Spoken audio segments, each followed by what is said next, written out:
Welcome to the Daily Bolster. Each day we welcome transformational executives to share their real-world experiences and practical advice about scaling yourself, your team, and your business. Hi, welcome to the Daily Bolster. I'm Matt Blumberg, the co-founder and CEO of Bolster, and we are here today in deep with Brad Feld. Brad is a partner and co-founder of Foundry. He has been an early stage investor and entrepreneur for a long time.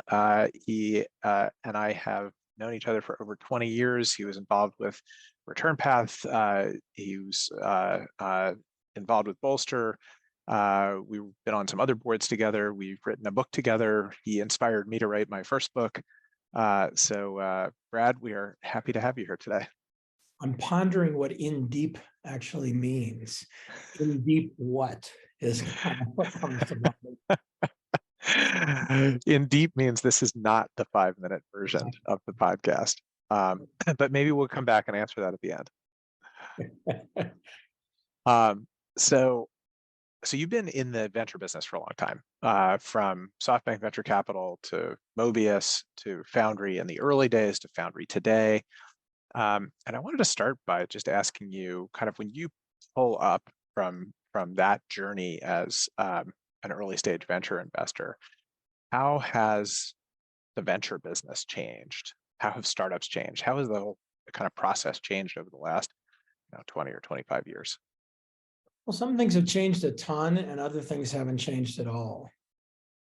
One of the things that amazes me to this day that really hasn't changed very much is even with efforts over time to create much more efficiency in lots of aspects of the business cycle, especially around deals, transactions, investments, partnerships, the magnitude of friction that exists in all of those things seems pretty unchanged. I wrote a book in 2010 called Venture Deals, and I went to which, by the way, if anyone's watching this and hasn't read it, you need to read it.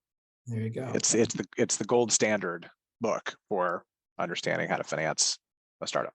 Matt Blumberg, book salesman. I went to a mentor of mine who was a VC from had started doing VC in the late 70s, actually, I think 1979, a guy named Jack Tankersley. And I said to Jack, hey, can you send me a couple of term sheets from when you started doing deals in the late 70s? And he said, oh, that's easy, Brad. I keep a deal book for every deal I do, which a deal book back in the 1970s was like a bound. Yeah, like the green leather. Yeah. Right, with green leather on the side and the name and like gold embossed. Yeah. He sent me, I don't know, 4 or 5 banker boxes full of these things. And the term sheets were typed on typewriters. And I looked through the term sheet and it was the same term sheet as the term sheet that in 2010 we were doing. I mean, yeah, sure, there were little bits and pieces that were different, but it was basically unchanged.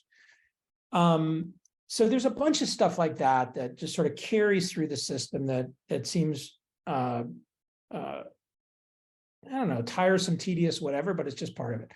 What has changed dramatically is all of the dynamics around starting a company and scaling a company up. In the 1980s, when I was, in college and starting to do stuff around entrepreneurship, the business plan was a 150-page type document.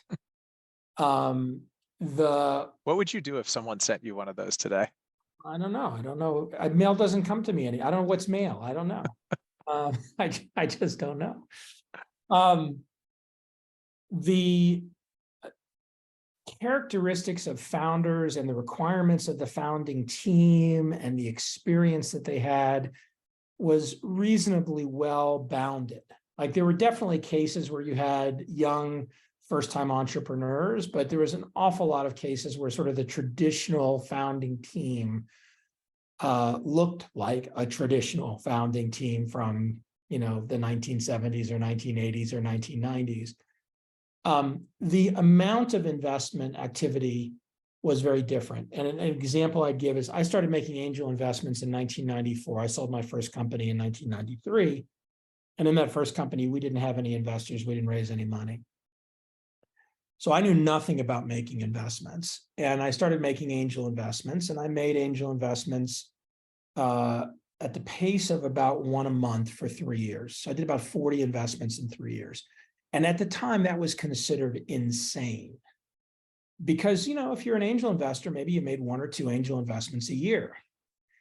And the dynamics of making those angel investments, for me, I was very, very focused on 2 things. One was the product, and the other was the people. And it was the very earliest stages. So it was very loosely formed. And I would, be in conversations with other angel investors who were asking about 5-year projections and what's the go-to-market plan, even though it wasn't called that. What's the sales plan? And all this sort of stuff that today, at the very early stages, feels much more like how I did it in the mid-90s, but was very counterculture to the norm of how these things happen. Maybe the last big point here is early stage entrepreneurship. Well, company creation happened everywhere. There was this sort of confused separation between local business and high growth businesses, and sort of small businesses and startups. And so that language was very separated. So there was local business and small business everywhere. And in fact, in the US, of course, we have a thing called the Small Business Administration. But the idea of high growth startups or high growth businesses wasn't that well understood. And for example, we don't have a government agency called the High Growth Entrepreneurial Organization, right? It's the Small Business Association. So that language and the sort of the universe of high growth companies was very unique and was very geographically clustered in a couple of places. And even in the internet bubble, where there was lots of stuff in the late 90s happening all over the US and all over the world, it was still pretty clustered versus today, where it really is globally democratized. And that phenomena feels very different. Not just the creation of these companies, but the amount of information entrepreneurs have to create companies. I mean, back when I was starting my first company in 1987, there was no information about starting a company. Like the best I could get was like a biography on Lee Iacocca. Right. And now there are 400 different startup boot camps, accelerators, studios, 10 million blogs, whatever. Yeah. And by the way, the biography of Lee Iacocca, totally useless to a 20-year-old who's trying to start a business, right? And most of the other books were biographical or autobiographical. And the way I used to describe them to people was most of them are, here was my childhood, and then here was my professional beginning of my career.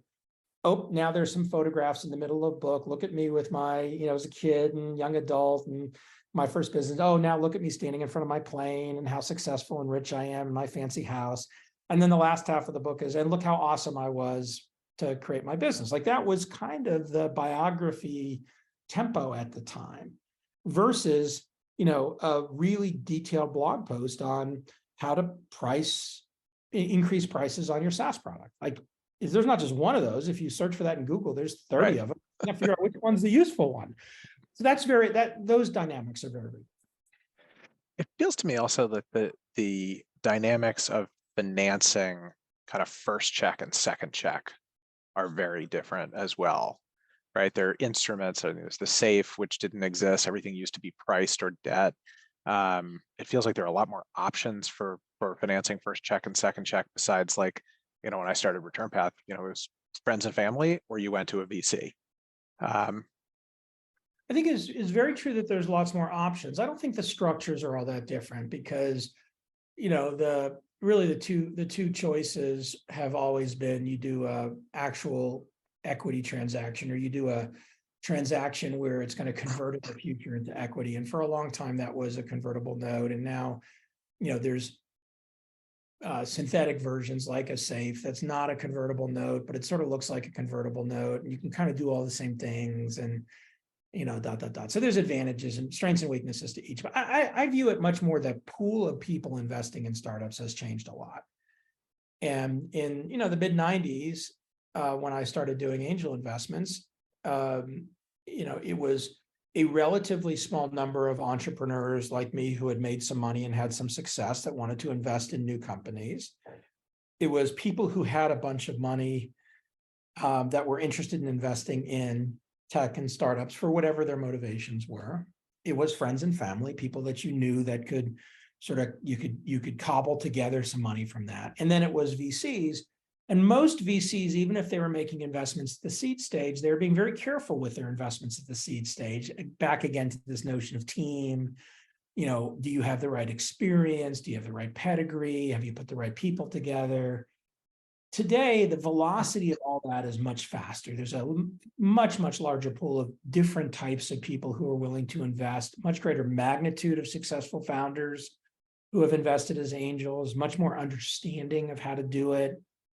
For the entrepreneurs, the information asymmetry is mostly gone. And so the entrepreneurs have a relatively easy time of putting that together versus before where it's like, okay, well, how do I do a financing? And the answer is, well, you got to go find a lawyer that's going to tell you how to do it. So that has changed quite dramatically.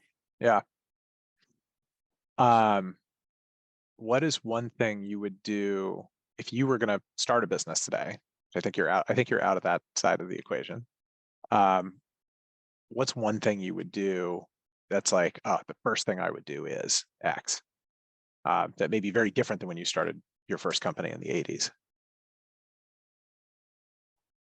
I actually don't think the first thing that I would do is different. In the 80s, the first thing I did was spend a lot of time with my co-founder, a guy named Dave Jolt. And we were already really good friends. He was 3 years older than me. We'd gone to college together and overlapped for a year and lived in the same place. And so we knew each other and had developed a real friendship. But before we really started the business, we spent a lot of time talking to each other about what our motivations were, what we wanted to do, what our fears were, what our constraints were. I kind of had no constraints. He had some constraints, so that conversation was helpful because it wasn't helpful to him when I would just sort of be in this unconstrained mindset, whether my risk tolerance was higher or, I didn't have a mortgage or whatever, like those kinds of pieces to the conversation. And I don't think he had a mortgage then, but he was married by then, like just all those things that, cause you to approach the problem. This is not, and we spent all our time talking about the business and the idea. We spent a lot of time talking about that. We spent a lot of time talking to each other about what our own goals, motivations, dynamics were. I think I would do that with any co-founder. And I have started a handful of things with people that I knew really well where I didn't feel like I needed to do that. But in the cases where I've started things without really then, it doesn't have to be before you start the thing, but like early on, that's what you're doing. And I can use Techstars as an example. When we co-founded Techstars in 2006, I didn't know David Cohen at all. I met him on a random day. I met him for 15 minutes and I committed to, write a check and get involved in this thing in the first meeting. He knew David Brown, who was one of the other co-founders, extremely well because they'd done a business together, but I'd not even met David Brown. And the fourth co-founder is a guy named Jared Polis, who I was really close friends with, but David knew of him because Jared was reasonably well known, but they never met him. And I would say when I think about the relationships there and who is really actively involved in the beginning of that, more than just sort of the individual feedback, it was David Cohen and me. David was running it full time. David Brown was still CEO full time at a company. Jared had a bunch of other stuff going on and then very quickly became a congressman. And so he had to sort of say, hey, I can't really be involved in this. I want to be supportive, but I can't really do anything. And, the amount of time that David and I spent getting to know each other by doing stuff together and exploring things in that first 6 to 12 months was very substantial. So I'd go back to that. The thing that kills companies early the most is some kind of terminal relationship between founders. There's plenty of other things that kill companies, but that's the biggest. Yeah, certainly the people I know who are coaches, my wife among them, she has done a lot of work kind of counseling co-founder relationships. And those can be very consuming.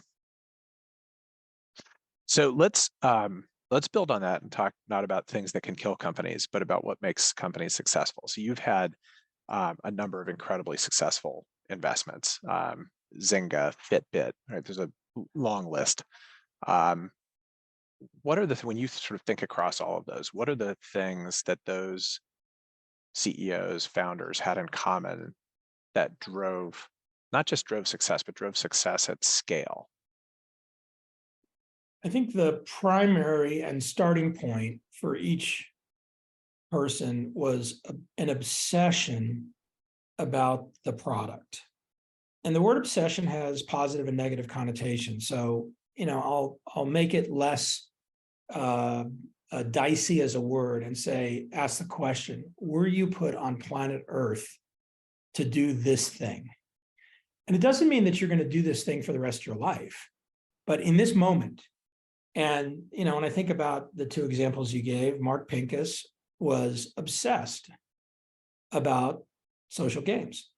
And the idea of social games didn't exist. He really was one of the creators of it. Now, the idea of doing games that are social existed, but the idea of using this new kind of technology that was starting to really become emergent with Facebook and build games on top of that and use that to connect with the people. I mean, he was utterly and completely obsessed around that idea and built a company that did that. I think about James Park, who's the CEO and one of the two co-founders of Fitbit. And James was, again, obsessed with this idea of creating a device that was essentially, at the time, I don't think he used the word health, but was essentially a health device. Mm-hmm.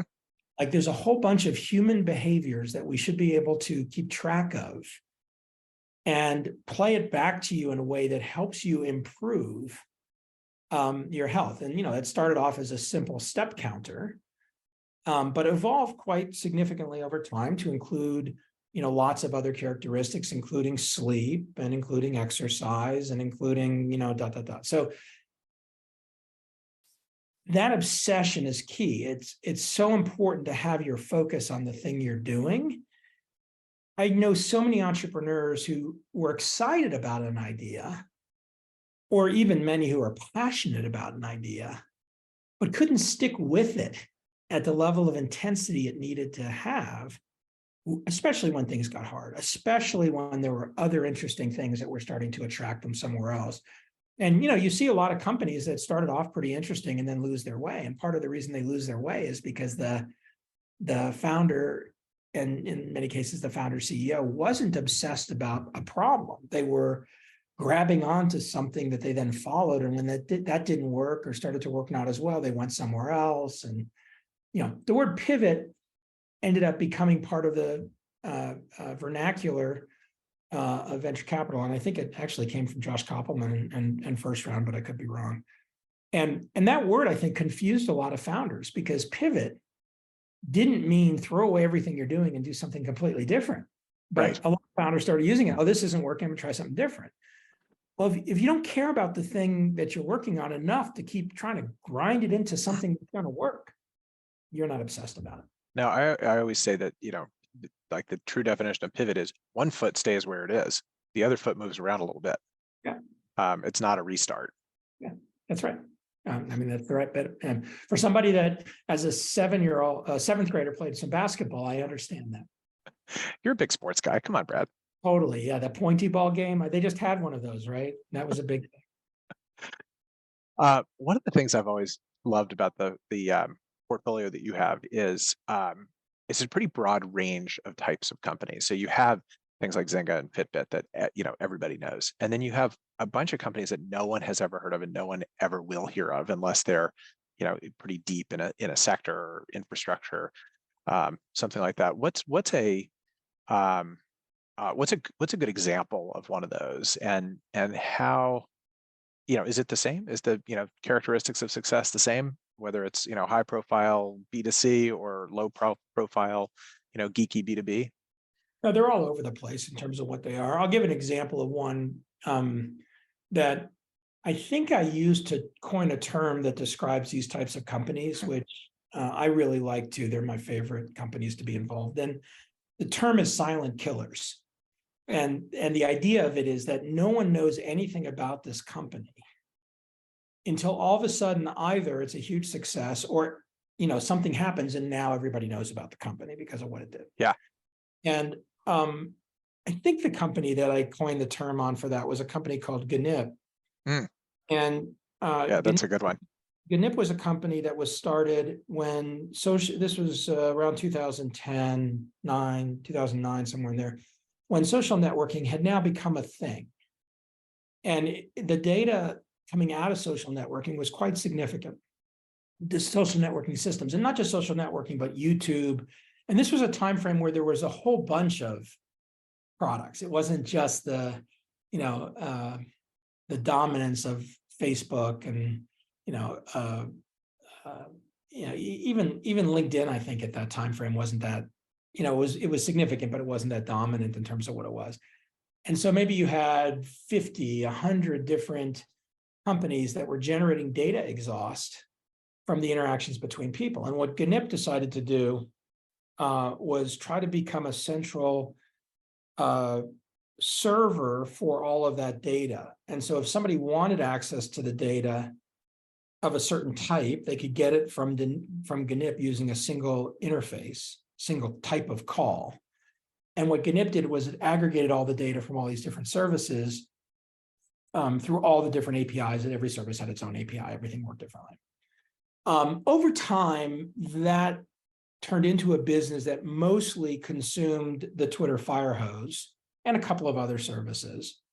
And then on the other side, people subscribed through GNIP services to the Twitter fire hose. So it became this sort of business layer for Twitter data. And there were a lot of rules around it. So it was done in such a way that was very, where there was a real data economy built. And part of the thing that was fun about this particular business was they were really figuring out the data economy as we went.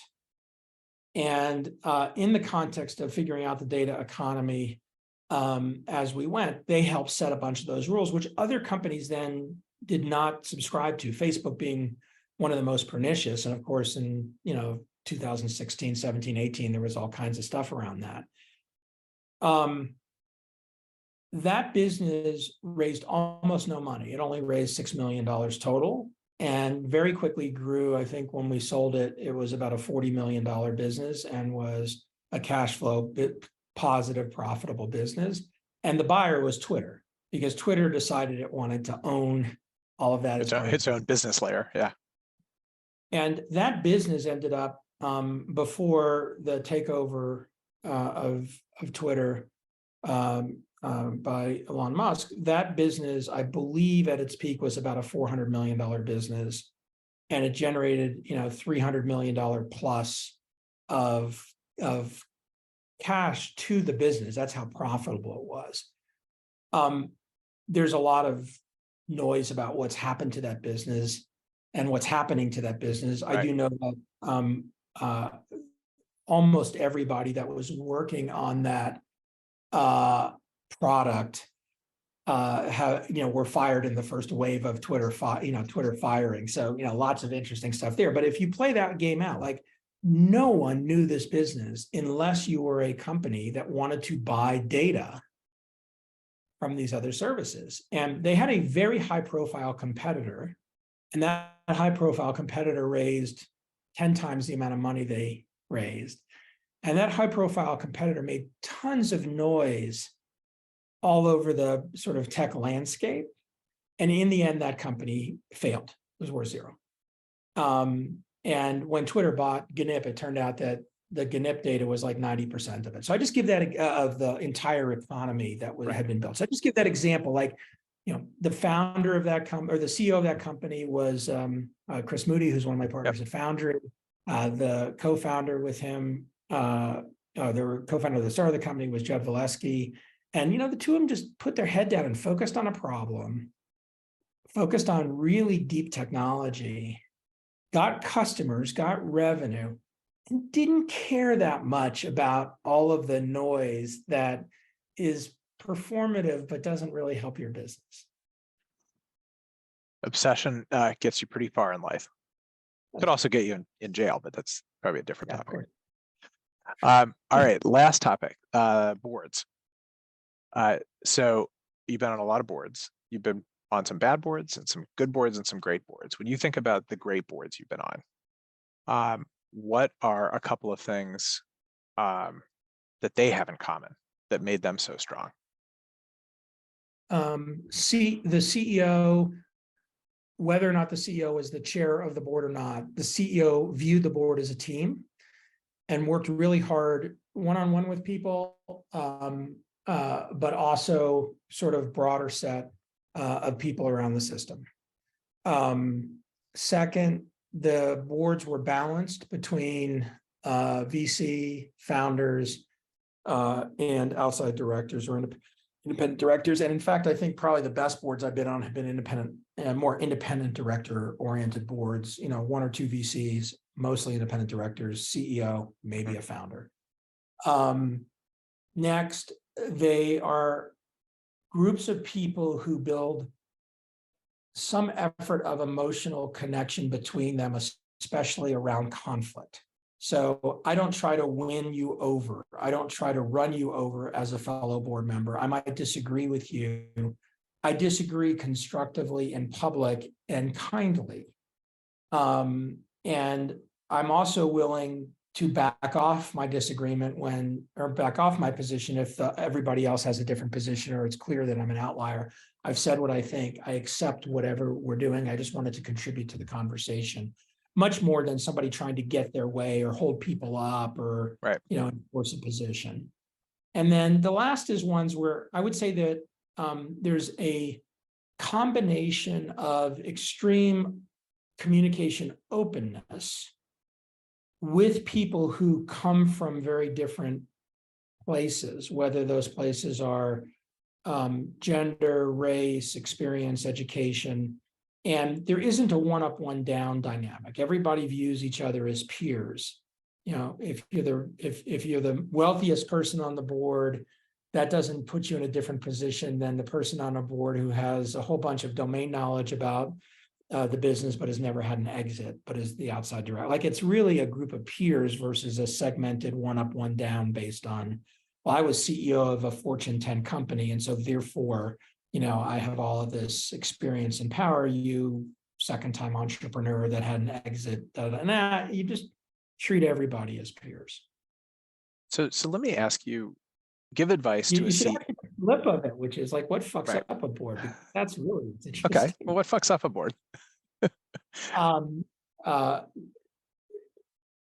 There's a cliche, which is that when companies succeed, it's because of the team, and when companies fail, it's because of the board. Boards that give off mixed signals, boards that try to control the leadership team where they don't recognize, and individual board members who don't recognize that, there's a governance role of the board, but really their job is to help the leaders and the company succeed. When even just one person on the board doesn't realize that, really creates a difficult pattern.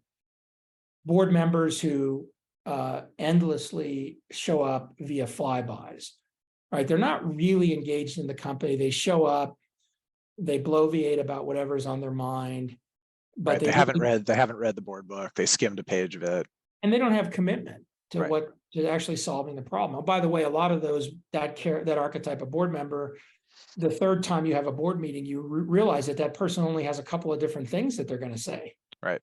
So that's not helpful. And then the thing that is, there's always conflict that happens when a board is replacing a CEO or a board is replacing a founder. I'll leave that aside. Usually by the time you get to that, there's lots of other problems going on.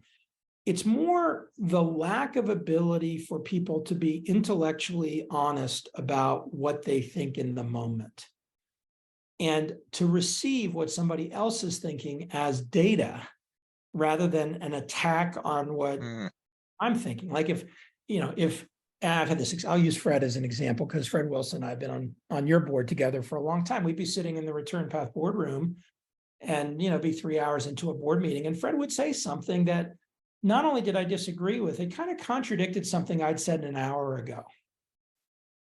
And it'd be very easy for me to take it personally. Oh, Fred's attacking me, or, oh, Fred doesn't agree with me, or he wasn't listening to me. A much healthier view is to think about it and decide whether in real time, whether it's worth continuing to pursue that thread or not. And if he says something and I really disagree with it, and I think about it for a moment, I say, you know what, Fred, I disagree with you. Here's why. And Fred is not going to say, fuck you, I'm right, you're wrong. There's a debate, neither of us trying to win. The beneficiaries of that debate is you, the CEO, and the management team that's sitting around, and maybe the board members. And, at the end of the day, the two of us have very deep respect for each other and longtime trust. Like, it's totally fine if we disagree. There's no risk of that. That's healthy. When that doesn't happen, it's really unhealthy. And then, I say to another board member afterwards, or I say to you afterwards, boy, Fred's a real jerk. He didn't listen to me and da da da. And sort of that kind of gossip, that kind of ad hominem, whatever, versus just address the issues and try to sort them out. Yeah, as I sort of think about what can go wrong on a board, the things you just said and some other things, there are some of them that a good CEO as leader of the board, again, whether or not the CEO is the chair, can work through in the process of building a good team, right? In the process of being a skilled meeting facilitator, et cetera. Let me ask you about a couple things that I think are a lot harder for CEOs to manage on problematic boards, under the sort of heading of like, what advice would you give a CEO if she runs into? So one is, what do you do if there's a board member that is they're given a board seat in a financing, right? So it's a VC. They are the flyby type, and they are the, hey, I'm more important than the rest of you type. What do you do with that as a founder? Well, I think there's the layer of things you do because you're trying to have that person be more effective and you be more effective with them. And then there's the things you do when you've given up. Right? Let's do both. Yeah. In the first category, I believe the healthiest thing to do is to engage more with that person. If they're willing to. Yeah. But most people will engage at some level if you're engaging with them in that response, in that situation. The thing you're not getting, most of the time, that person, the thing the CEO is not getting is, wow, this person's not showing up in a way that's helpful to me. All right, well, you could blame them, or you could say, all right, you know what, I'm going to go try to build the relationship with them so that they show up in a way that's more helpful to me. And I need to understand their constraints, because they might have some constraints too that I don't understand. I'm assuming that they can do something or operate in a certain style or way that they just can't for whatever other reasons are going on. So I think the first step would be to try to engage directly with the person. Not to call them out, not to embarrass them, not to tell them how disappointed you are, but to try through the development of the relationship to bring in a relationship that's more functional. If that's not working, you haven't given up yet, but that's not working, oftentimes enlisting one of the other board members who you do have a really strong relationship with to help you. Not going hand in hand to that board member, but to have a conversation with that board member, not the conversation of, hey, Mary told me that you suck, and therefore, can you stop sucking at being a board member? But having that board member say, you know what, I'm going to go have dinner with this person. I want to just listen to what their concerns about the company is. I want to engage them around it. I want to, again, try to pull them in more to it. And, in that they might say, I just totally don't trust the CEO. Engage with that conversation. Why don't you trust the CEO? Well, the CEO said they're going to do this. And like, you can sometimes find all of the behavior links to one bad experience that all it needs is an apology. And you need to then not repeat the bad experience. That also, by the way, means that the CEO has to understand and agree that it's worth apologizing. Right. Like in that context, you have somebody help you. Now, what do you do? What do you do when you've given up? I give up. I can't get this person's attention. They don't show up at things. Whenever they show up, it's like they're talking in a totally different language. They have no idea what's going on in the company. And they're entitled to this board seat, and it's starting to really be interfering. I think there's really only, again, two things you can do there, because it's very hard to fire a person from a board seat who has a board seat. The most productive thing is to, again, enlist someone on your board, hopefully someone that's viewed by that person as a peer, to have a conversation with them about the dynamic. Hey, you're not showing up. Here's some very specific things that are problematic. Do you really want to be on this board? Is there something going on? Is there somebody else in your partnership that should be better at this board? Because I see this dysfunction. I don't see it as healthy. Where again, that person's personalizing, I don't see it as healthy, not Mary, the CEO, doesn't view it as healthy. And then, the last is depending on the relationship that you have with the venture fund. If you have none other than through that one person, you have no real availability to do this. But if you have relationships with other partners, or someone on your board has relationships with other partners, having the conversation in a way that isn't political, doesn't create political problems within their firm for the person. Hey, it feels like Joe, the board member, has been distracted lately, don't know what else is going on. I'd love to talk to you. There are always awkward conversations. I'd love to talk to you about how your firm's thinking about the business. Is there something we can do here so that the dynamics are more productive?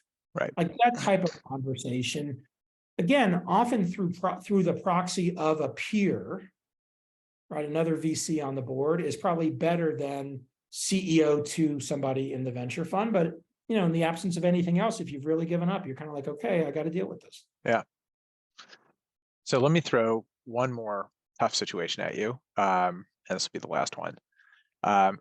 Frequently as companies scale, they get bigger and bigger. They do subsequent rounds of financing.